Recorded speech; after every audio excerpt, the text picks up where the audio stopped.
Imaginez le plus grand athlète de son époque. Un joueur de cricket qui a conquis l'Angleterre, amassé une fortune colossale et qui, à l'époque de son apogée, a tout brûlé. Non pas dans une crise de folie, non, mais par un choix radical presque incompréhensible. Un choix qui lui a coûté son héritage de millionnaire et son statut de superstar. Laissez-moi vous parler de l'histoire de Charles Thomas Studd, l'homme qui a échangé sa bague d'or contre le sacrifice ultime. Et vous allez comprendre pourquoi est-ce que son histoire remet en question toute notre définition du succès. Alors restez jusqu'à la fin parce que l'action qu'il a faite avec son argent est l'antidote ultime à notre obsession de l'accumulation. Les amis, retenez bien ce mot, l'accumulation, parce que c'est l'exact opposé du début de son parcours. C.T. Studd n'était pas un joueur, il était la star. Il était le capitaine vedette de la prestigieuse université de Cambridge, l'une des meilleures institutions mondiales à son époque. Sa renommée était telle qu'il faisait partie du groupe le plus célèbre du pays, appelé le Cambridge Seven. Pour vous situer, ce groupe était constitué de 7 étudiants triés sur le volet, tous des athlètes de haut niveau ou des héritiers aristocrates. Ce pourquoi ils sont devenus si célèbres, c'est parce qu'ils ont tous collectivement abandonné leur carrière lucrative pour devenir des missionnaires en Chine. C'est leur notoriété qui a rendu leur sacrifice public.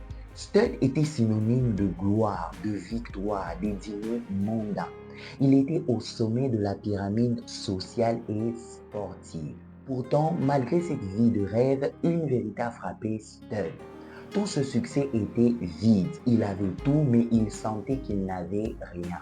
Certains d'entre vous pensent peut-être que c'est une histoire inventée ou un conte moralisateur, qu'il avait peut-être échoué dans le sport, c'est pour ça qu'il s'est réfugié dans la foi. Mais faux. Studd était au sommet de son art. En 1882, il a été élu meilleur batteur par le journal The Times, meilleur batteur anglais, je précise. Et donc, il n'a pas abandonné le sport par échec, non, mais par un choix radical malgré son succès. En 1885, Studd accepte l'appel missionnaire, le fameux appel missionnaire de Cambridge 7.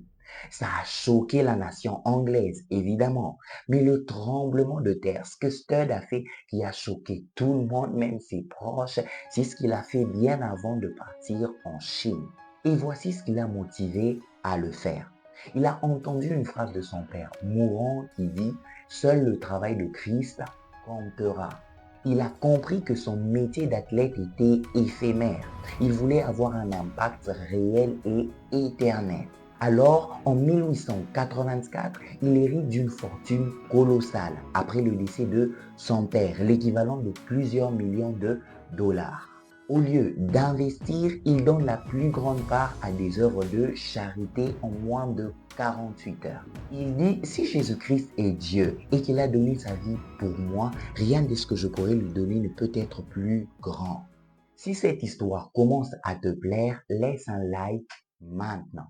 Les amis, j'aurais demandé pardon, il y a une lumière qui bouge un tout petit peu, c'est pas c'est quoi le problème, mais restez focus sur l'histoire, d'accord?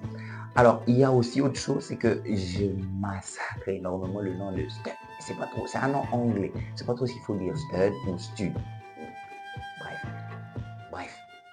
Alors, après son départ en Chine, quelques années plus tard, Studd est tombé gravement malade, très malade, au point où il était obligé de rentrer en Angleterre pour récupérer.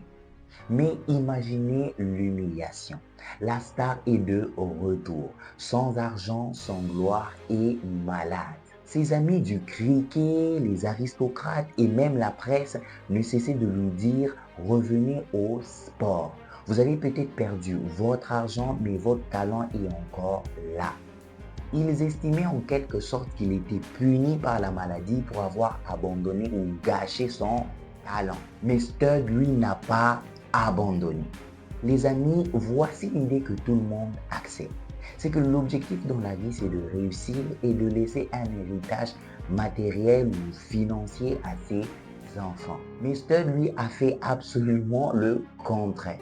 Il a vidé ses comptes volontairement pour ne pas distraire ses enfants dans l'engagement pour des choses réelles et essentielles. Pourquoi? Il ne voulait pas que le confort tue leur engagement. Il a choisi volontairement la pauvreté pour que l'engagement de sa famille soit total. Les amis, c'est un degré d'engagement que le monde d'aujourd'hui pourrait qualifier d'insensé ou de stupide.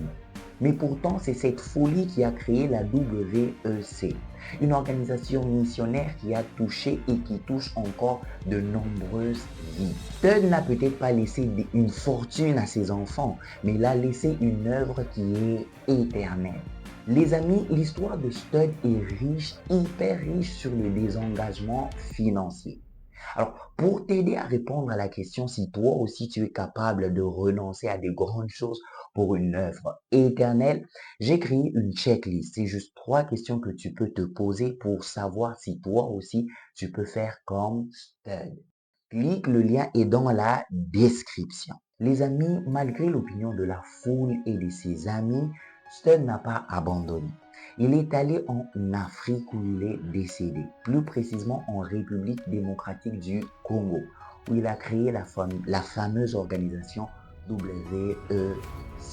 Il avait compris que la valeur d'un homme n'était pas dans ses richesses ou dans ses millions, mais dans les nombres de vies qu'il impacte. Alors, il se peut que vous aussi vous possédez un bien. Ça peut être de l'argent, de la célébrité, de la gloire ou du temps.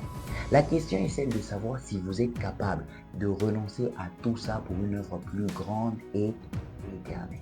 Les amis, c'était tout pour aujourd'hui, mais je tiens énormément à m'excuser parce que ici chez moi, j'ai les lumières qui bougent. Je ne sais pas pourquoi. Je ne sais pas si vous arrivez à le voir aussi dans la vidéo, mais chez moi, j'ai les lumières qui bougent et ça me perturbe énormément.